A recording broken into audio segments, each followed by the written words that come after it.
Miệp xua prey mất bong phô nó lên ní bắt đầu bị dương hai để dẹp bị chất cái lá màu máu mùi nhom về chụp chơi bong phô này sao nhom có vì ai tới ta còn mơ khơi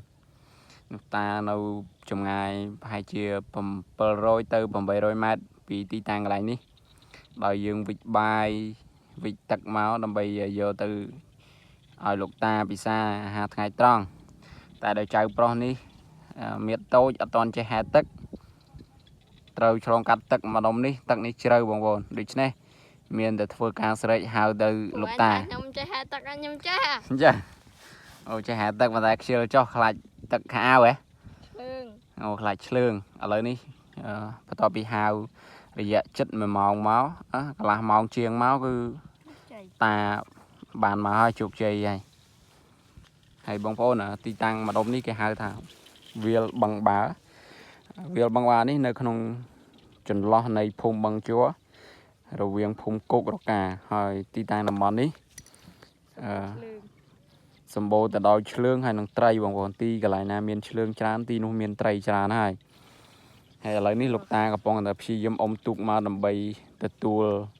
នៅអាហារថ្ងៃត្រង់ពីចៅប្រុសម្នាក់នេះហើយខ្ញុំក៏រៀបចំដំណើរទៅវិញដែរដោយជិះម៉ូតូជូនក្មួយមក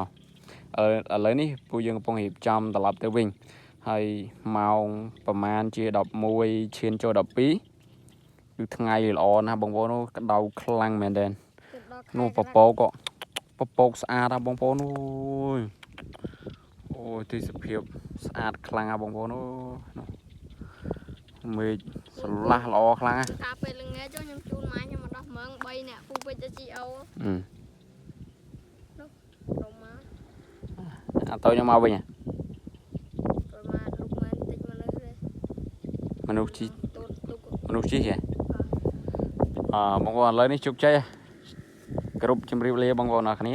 ហើយជួបគ្នានៅវីដេអូក្រោយគឺខ្ញុំមកស្រុកនេះគឺរយៈពេល2ទៅ3ថ្ងៃដែរដូច្នេះចំពោះការថតចែកជូនបងប្អូននេះគឺច្រើនណាស់ថតជូនច្រើនចឹងអាប់ឡូតចូលនៅក្នុង YouTube ជារៀងរាល់ពេលមួយថ្ងៃ2មួយថ្ងៃ3អញ្ចឹងបងប្អូនកុំភ្លេចតាមដានទស្សនាវីដេអូហើយចុច like ក៏ដូចជាចុច Subscribe រាល់វីដេអូដែលផុសទៅផងអរគុណច្រើនផងឥឡូវទៅតាមដានទស្សនាការជិះទូកម្ដងតាបាយបាយ